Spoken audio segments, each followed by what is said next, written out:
Welcome to Speed Reads, the subtle art of not giving a fuck. Learn to focus on the important things in life and screw the rest. This content is brought to you by Speed Reads. After all, we should have everything we want. Well, it's because we're trying to do it all.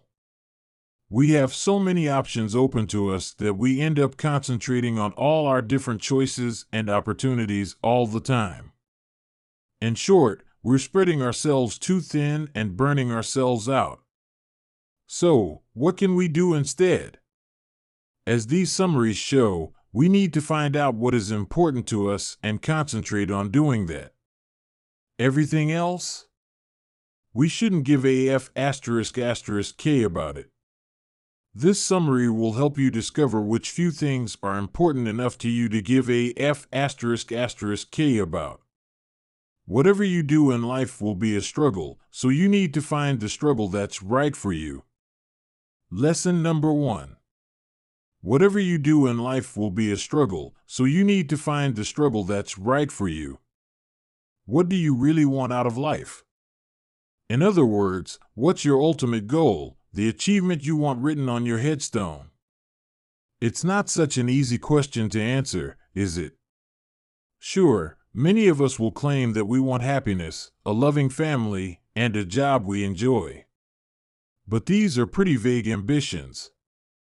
And vague ambitions are problematic because they won't push you to strive for success. Unfortunately, if you want to get anywhere in life, you'll have to struggle. Achieving your goals will require hard work and plenty of perseverance. It's guaranteed that there will be setbacks and hardships on the way. If you don't have a goal you're determined to achieve, you'll falter in the face of this adversity. Let's say becoming a CEO is your goal. After all, being a CEO certainly sounds cool. Just think of all that power and responsibility. And yet, being a CEO is far from a walk in the park. CEOs regularly put in 60-hour work weeks. They have to make tough decisions, and they need to be ready to fire people time and time again. If you aren't hell-bent on becoming a CEO, you'll struggle with the hard work. And your chances of being a success will be slim. Since struggle is unavoidable, you have to find something worth struggling for. You have to identify what you really enjoy doing. Working on something that makes you happy will mean you'll not only be undeterred by the constant battle, you'll grow to love it. Take the author. He realized that he really enjoyed writing about dating, and so he decided to focus on writing a dating advice blog. It was a challenge at first, but because he loved what he did, he thrived on the adversity. Eventually, the struggle paid off. The blog garnered hundreds of thousands of subscribers, and it paid more than enough for the author to make it his full-time job. There is no point looking for an easy life, one without adversity. The only way you will get ahead is to find a goal that you want to struggle for. However, it's equally important to say no to all the struggles and tasks that don't bring you joy. Be ruthless and stop chasing the things in life that don't make you happy. Concentrate on the few great things, and don't give a fuck about everything else. Suffering can lead to great things, but if you don't have the right values, you'll never be happy. Suffering can lead to great things, but if you don't have the right values, you'll never be happy. The best examples of success through struggle can be found in the art world. After all, we tend to imagine the quintessential artist as poverty-stricken and underappreciated, someone who refuses to give in until her genius is recognized. And this stereotype is actually more accurate than you'd imagine. Consider the guitarist Dave Mustaine. In 1983, Mustaine was thrown out of his band when they were right on the cusp of fame. Seething with anger at the rejection, Mustaine became determined to show his former bandmates just how wrong they'd been. For 2 years, he worked relentlessly to improve his skills and find the musicians to make an even better band. The band he went on to form was Megadeth, a hugely popular band that went on to sell over 25 million records. However, despite the success of Megadeth, Mustaine still wasn't happy. He continued to judge his success against the achievements of his former band. Unfortunately for him, this band was Metallica, one of the world's biggest music acts. Because he compared himself to Metallica, Mustaine considered himself a failure, in spite of his obvious successes. Mustaine's persistent unhappiness highlights a common danger, measuring one's success against the success of others. For Mustaine, the only way to feel successful was to be more successful than his former bandmates, which meant he was doomed to disappointment. It goes without saying that you need to find healthier values to judge your achievements by. Pete Best is a brilliant example of how the right values can lead to happiness. Like Dave Mustaine, Best was kicked out of a band on the brink of stardom. Alas, for Best, this group happened to be the Beatles, the biggest band of all time. Watching his former bandmates reach the top, Best fell into a deep depression. But then he switched his values. He realized that what he really wanted in life was a loving family and a happy home life. Sure, he still wanted to play music, but he didn't want musical success, or the lack of it, to define his life. This refocusing led to a happy, fulfilled life, and Best even went back to enjoying making music again. This time, for less successful bands. So, our values are more important than success when it comes to happiness. In the next lesson, we'll look at how to find the right values to live by. Many people tend to focus on shitty values, so it's important to find some good ones to believe in. Lesson number 3. Many people tend to focus on shitty values, so it's important to find some good ones to believe in. In the previous lessons, we saw that measuring your worth by character is important. In the previous lesson, we saw that measuring your worth by comparing yourself to others will only lead to disappointment. And this is just one of many shitty values that can derail you on your path to happiness. Consider pleasure, for instance. Many people choose to make pleasure their priority in life, and yet chasing pleasure above everything else isn't healthy. In fact, it's the central value of drug addicts, adulterers, and gluttons. Research has shown that those who regard pleasure as the greatest good are likely to be anxious and depressed. Another shitty value is using your material success as the yardstick for your life. Whether it be hankering after a bigger car than your neighbor's or flashing your brand new Rolex, this value is incredibly common, and you've probably bought into it at some point. But it doesn't lead to improved well-being. Studies have shown that once our basic needs in life are cared for, extra wealth doesn't increase happiness. And chasing wealth can even have a detrimental effect if we chose to pursue it over values like family, honesty, or integrity. So, how can you avoid shitty values? Well, adherence to shitty values most often derives from a lack of worthwhile values. So, if you want to be neither blindly hedonistic nor covetous of your neighbor's new Mercedes, you need to identify values worth living by. These good values should be based in reality, be helpful to society, and have an immediate and controllable effect. Take honesty. Honesty is a great value to live by because you can control it. Only you can decide to be truthful or not. It's based in reality, and because it provides truthful feedback to others, it's helpful. Some other values that fulfill these 3 criteria are creativity, generosity, and humility. Sometimes we feel like victims, but positive change only happens when you take full responsibility for your life. Lesson number 4. Sometimes we feel like victims, But positive change only happens when you take full responsibility for your life. Every year, thousands of amateur runners take part in marathons. Many of them do so to raise money for good causes. Even though a great many struggle to finish, most marathon runners are proud of their achievement. Now imagine that instead of volunteering to run a marathon, you were forced to take part. No matter how well you actually ran, chances are you detest the whole experience. Feeling compelled to do something robs it of its joy. Sadly, many of us go through life as if our experiences were imposed upon us.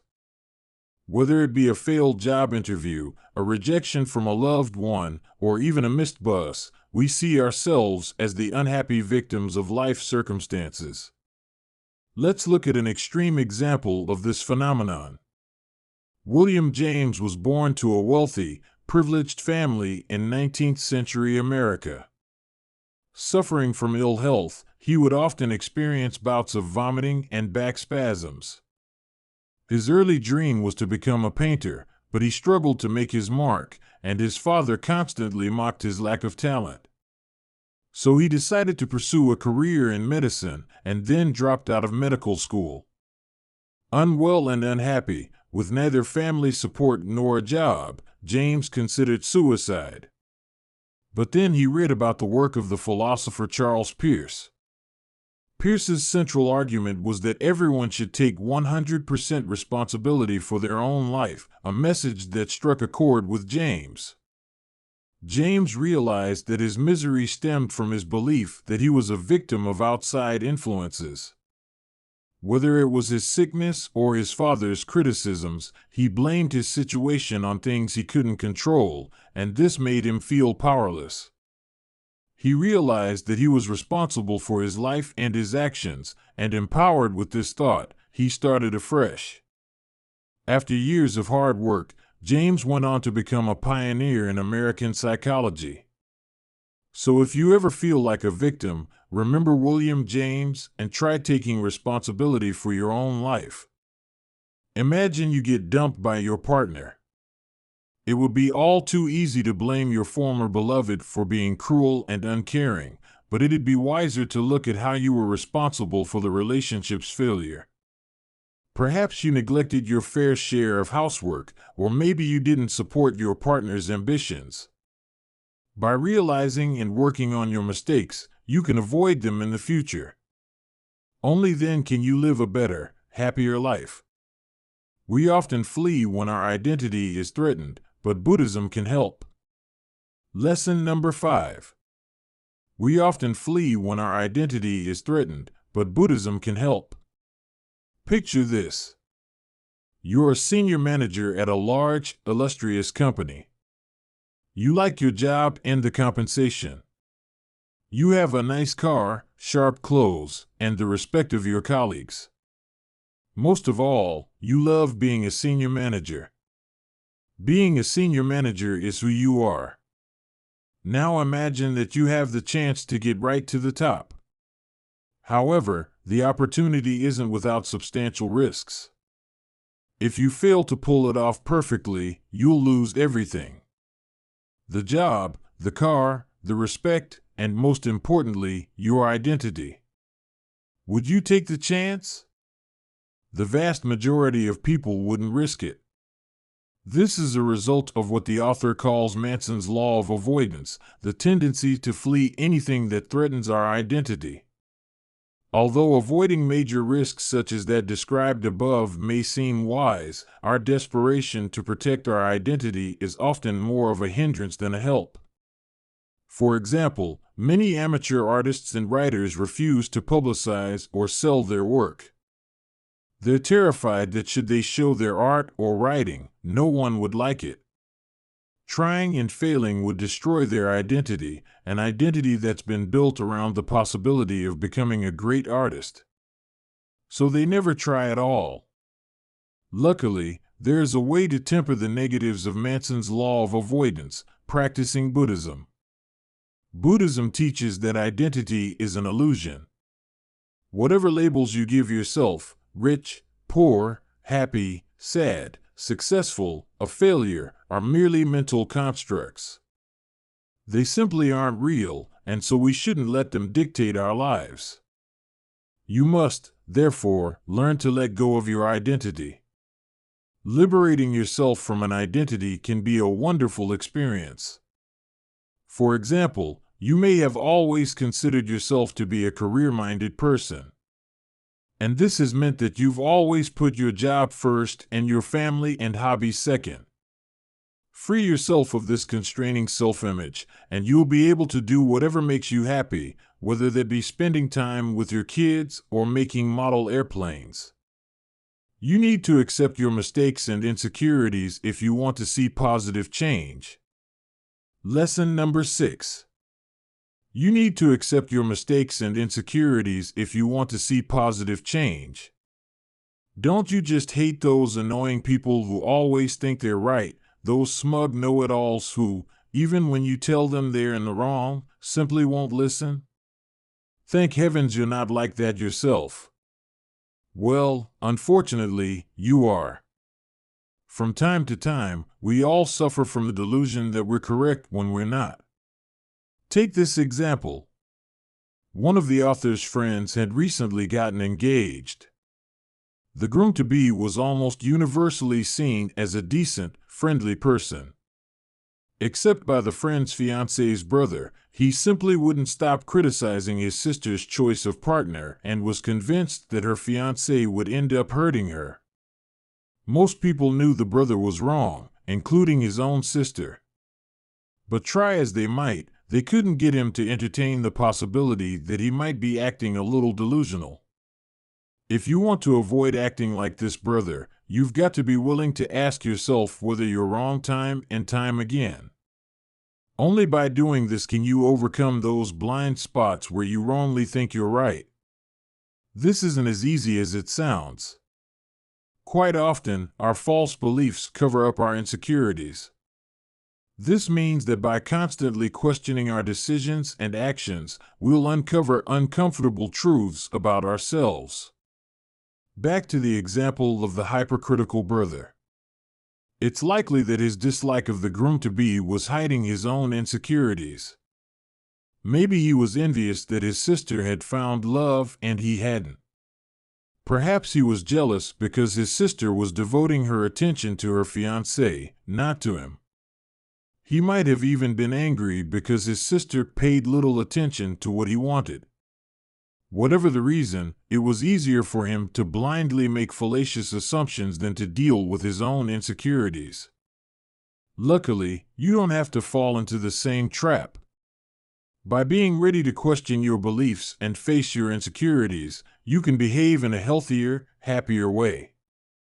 Romantic love can be destructive unless we learn to control it. Summary number 7. Romantic love can be destructive unless we learn to control it. Romeo and Juliet is perhaps the most famous love story in the world, and yet it's hardly a happy one. It's a rather chaotic story involving murder, exile, and blood feuds, and it ends with both lovers committing suicide. The tragic tale of those star-crossed lovers highlights the destructive power of romantic love. Studies have shown that passionate romantic relationships have a stimulating effect on the brain similar to that of cocaine. That is, you experience an intense high and then you crash back down. Then you search again for the high, though not necessarily with the same person, a recipe for pain and anguish. Back in Shakespeare's time, the dangers of romantic love were well known. The bard may have even written Romeo and Juliet as a critique of romantic desire as a destructive passion. Right up to the 19th century, most relationships and marriages were based on the respective skill sets of both partners, rather than their passionate love for each other. Of course, things are different now. Today, romantic love is often held up to be the ideal, and this can lead to heartbreak. So, what can you do? Should you give up on the idea of romance altogether? Not quite. Romantic love can be either unhealthy or healthy depending on whether it fulfills specific criteria. Unhealthy love happens when each partner uses the relationship to run away from their problems. For example, they might be unhappy with their lives, and so they use their feelings for each other as a distraction. Unfortunately, no one can mask personal problems forever, and so this avoidance as passion inevitably turns sour. Healthy love, on the other hand, exists when both partners are wholly invested in the relationship. Rather than using it as a distraction, they are devoted to each other. Romantic love can be either unhealthy or healthy depending on whether it fulfills specific criteria. Unhealthy love happens when each partner uses the relationship to run away from their problems. For example, they might be unhappy with their lives, and so they use their feelings for each other as a distraction. Unfortunately, no one can mask personal problems forever, and so this avoidance as passion inevitably turns sour. Healthy love, on the other hand, exists when both partners are wholly invested in the relationship. Rather than using it as a distraction, they are devoted to each other.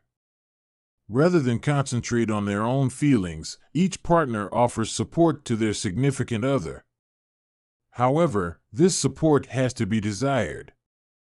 If a partner oversteps boundaries and seeks to control the other by, for example, looking to solve all their problems for them, problems will ensue.